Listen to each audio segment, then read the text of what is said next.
வெற்றிக்கு காரணமாக ஒன்று இருக்க வேண்டும். வெற்றியோ வேலோ ஆற்றலோ. அடுத்து அவன் இருக்கும் நிலம் இருக்க வேண்டும். உடையனாய் இருத்தல் என்ற காலம் இருக்கிறது. தொழில் இல்லை, இதுல வெற்றி என்ற செய்வல் இருக்கிறது.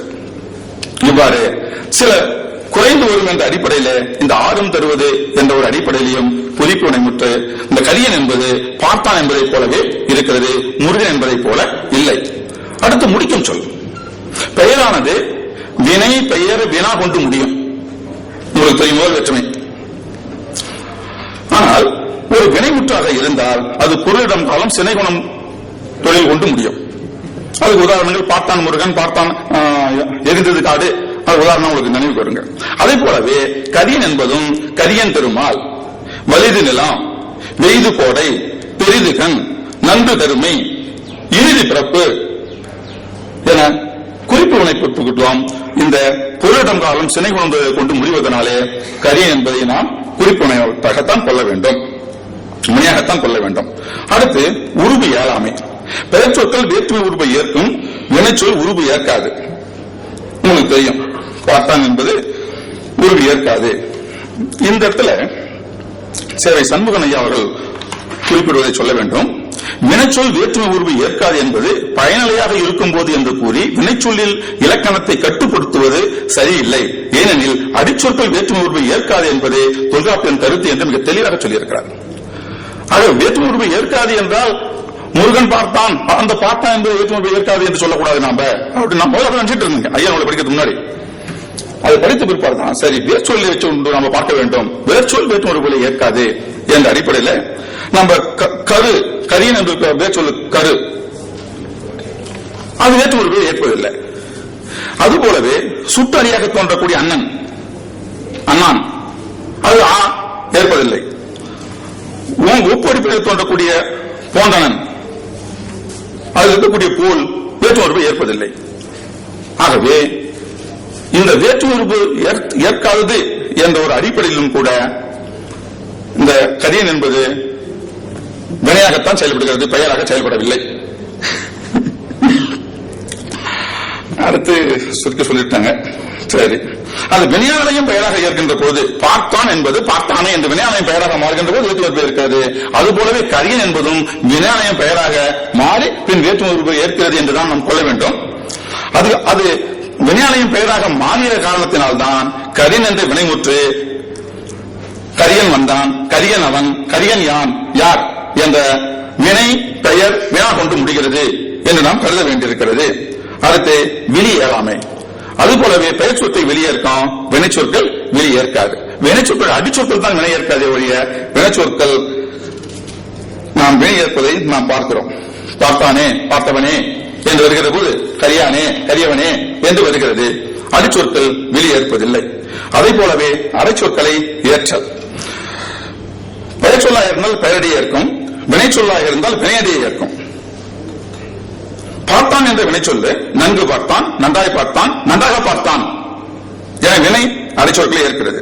கரியன் என்பது அதே போலவே நன்கு கரியன், நன்றாய் கரியன், நன்றாக கரியன் என்ற அடிப்படையிலே வினைச்சொற்களை அடைச்சொற்களை ஏற்கிறது.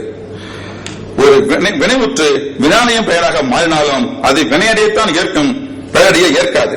நன்கு பார்த்தவன், நன்றாய் பார்த்தவன், நன்றாக பார்த்தவன் பார்த்தவன் என்ற வினாலயம் பெயர் வினையாகவே ஏற்று வந்தது. நல்ல பார்த்தவன் என பெயரடையை ஏற்று வராது. நன்கு கரியவன், நன்றாய் கரியவன், நன்றாக கரியவன் என கரியன் என்ற குறிப்பு வினையாலயம் பெயர் வினையடையை ஏற்று வந்தது.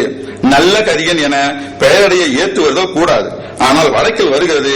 இது பிழைநெறியாக இலக்கண பிழைநெறியாக இருக்கலாம் என்று நான் கருதுகிறேன். அது ஒப்புமையாக்கத்தினால் இது வந்திருக்கலாம் என்று எனக்கு தோன்றுகிறது. அடுத்து காலம் காட்டல். பெயர்ச்சொல் காலம் காட்டாது, வினைச்சொல் காலம் காட்டும். இந்த காலங்காட்டுதலை பற்றி நிறைய குறிப்புகள் வந்திருக்கின்றன. பல விதமாக சொல்லியிருக்கிறார்கள். நான் குறிப்பாக சொல்லிவிடுகிறேன். கரியன் என்ற குறிப்பு வினைமுற்று காலத்தை உணர்த்துகிறதா என்றால் இதில் கால உருவுகள் எதுவும் இல்லை. ஆதலால் சொல்லளவில் அது காலத்தை உணர்த்தவில்லை என்பதே உண்மை என்னுடைய கருத்துங்க. இது குறித்து ஆலோசகர்கள் என்ன சொல்கிறார்கள்? கச்சினன் இல்லத்தன் என வரும் பெயரும் குறிப்பாக காலத்தை காட்டும். அந்த சேனாவரை சொல்றாருங்க. ஏன்னா மற்ற வினையெல்லாம் காலத்தை காட்டுகிறது, ஆகவே இதுவும் காலத்தை காட்டாகும் என்று அவரை மொத்தமாக சொல்லிவிட்டு போய்விடுகிறார். அதுக்கு ஆராய்ச்சியாளர்கள் வருகின்ற பொழுது குறிப்பு வினைமுற்று தனிச்சொல்லாக காலம் உணர்த்தாது என்று சொல்லி நேற்று கரியன், இன்று கரியன், நாளை கரியன் என்றும் கூறுவர். அது பொருந்தாது. ஏனெனில் நேற்று மரம் இன்று மரம் நாளை மரம் என பெயரும் அவ்வாறு வருகிறது. அடுத்து, இவர்க்கு செல்வம் முன்பு உண்டு இப்போது உண்டு பின் உண்டு என வினைக்குறிப்பு பதம் முக்காலமும் உணர்த்துமேனும் காலம் காட்டும் இடைநிலை முதலிய வேண்டாது பொதுமையின் நிற்றலின் இவ்வாறு அது 27 விரிக்கப்படாது என்பது பெற்றாம் என்று சங்கரன் அமைச்சர் கூறுவதும் அந்த முன் பின் என்ற சொற்றை வைத்துக் கொண்டுதான் அவர் காலத்தை உணர்த்துகிறாரே ஒழிய குறிப்புணர்வை வைத்து அவர் உணர்த்தவில்லை. குழந்தை அழுவது குழந்தைக்கு நல்லது குறிப்புணர்வு. ஆகவே அளவிடுங்கள் என்றார் மருத்துவர் என்ற தொடரில் நல்லது என்பது குறிப்புணர்வுற்றாகும். இது வாக்கிய சூழலால் இறந்த காலத்தை காட்டியது என்று சில ஆராய்ச்சியாளர்கள் குறிப்பிட்டு சொல்லியிருக்கிறார்கள். அவன் கரியன் செத்து 10 ஆண்டாகிறது. நான் அமைச்சிருக்கிற வாக்கியங்க. அவன் கரியன் செத்து 10 ஆண்டாகிறது. கரியனாய் இருந்தவன் என்ற இறந்த காலத்தை குறிக்கிறது. அவன் கரியன், ஆகவே திராவிடன், ஆகவே கரியனாய் இருக்கின்றான் என்ற நிகழ்காலத்தை காட்டுகிறது. அவனுக்கு பிறக்கும் குழந்தை கரியனாய் இருப்பான் என எதிர்காலத்தை காட்டுகிறது. இது மாதிரி ஒரு சூழ்நிலை காலம் காட்டுவதை நாம் சூழலாத்தான் ஓட்ட முடிகிறதே ஒழிய வெளிப்படையாக சொல்லவில்லை. கடைசியாக ஏவலாக வருதல். பயிர்ச்சொல் ஏவலாக வராது, வினைச்சொல்லுடைய அடி ஏவலாக வரும். இதை ஒரு வினைமுற்று என்று ஏற்றுக்கொண்டால் கரியன் என்பதனுடைய அடிச்சொல்லு ஒரு ஏவலாக அமைய வேண்டும். ஆனால் அமையவில்லை. எந்த உதாரணம் எனக்கு கிடைக்கவில்லை. ஆகவே இந்த 11 கருத்து அடிப்படையில் பார்க்கின்ற பொழுது கிட்டத்தட்ட 10 அடிப்படைகள் வினைமுற்றுக்கு பொருந்துகிறது என்ற காரணத்தினாலே இந்த நமது முன்னோர்கள் 2000 ஆண்டுகளுக்கு முன்பவே இந்த சொல்லை கரியன் என்ற சொல்லை பெயரிலே சேர்க்காமல் வினையிலே சேர்த்திருக்கிறார்கள் என்றால் அவர்கள் எந்த அளவுக்கு மிக அழகாக செதுக்கி இருக்கிறார்கள், செம்மைப்படுத்தி இருக்கிறார்கள் என்பது என்ற ஒரு சிறு கருத்தை நான் உங்கள் முன் வைக்க விரும்புகிறேன். வேற ஒன்றும் இல்லை. ஆகவே இனி யாராச்சும் உங்களில் தமிழில் இலக்கணம் எழுதுவதாக இருந்தால் தயவு செய்து கரியன் போன்ற சொற்களை நீங்கள் வினையாகவே வையுங்கள், பயிரில் வைத்துவிட வேண்டாம் என்ற ஒரு வேண்டுகோளையும் வைத்து நிறைவு செய்கிறேன். நன்றி, வணக்கம். இந்த அமர்வில் 4 கட்டுரைகள் படிக்கப்பட்டன. முதல் கட்டுரை மந்திர மொழி என்ற அந்த மொழியினுடைய அமைப்பை பற்றி கூறியது. ஒரே ஒரு செய்தி என்னன்னு சொன்ன, மந்திர மொழி அதனுடைய பொருள் அதுக்குள்ள உறவு பற்றி அவர் பேசினார். ஆனா அந்த மந்திர மொழி அந்த வாக்கியங்கள் அல்லது தொடர்களை எடுத்துக்கொண்டு அதனுடைய அமைப்பு எப்படி இருக்கு, அதனுடைய ஒரு சாதாரண மொழியிலிருந்து எங்கேயாவது வேறுபட்டு இருக்கிறா, நார்மல் லாங்குவேஜ்ல இருந்து டீவியன்டா இருக்கா, இல்ல வேற எப்படி இருக்கு அப்படின்ற ஒரு முறையில நீங்க பார்த்தது பொருள் அடிப்படையில் சார்ந்தது. அதனுடைய வடிவ அடிப்படையில் ஃபார்மல் இதுலயும் ஏதாவது டிஃபரன்ஸ் இருக்கா அப்படிங்கறத கொஞ்சம் நீங்க பார்க்கலாம். இரண்டாவது கட்டுரை தமிழ் லொகேட்டிவ்ஸ் என்ற அந்த கட்டுரை டாக்டர் கணேசன் அம்பேத்கர் அவர்கள் மிக சிறப்பாக செய்திருக்கிறார்.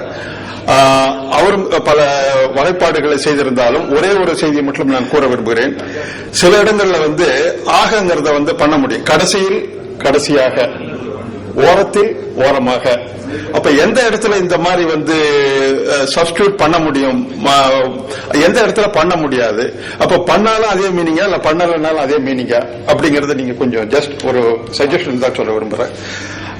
மூன்றாவதாக கூ வேற்றுமையை பற்றி ரொம்ப அழகாக பேராசிரியர் கோதண்டராமன் அவர்கள் கூறினார். அதுல பல நிலைகள் இருக்குது.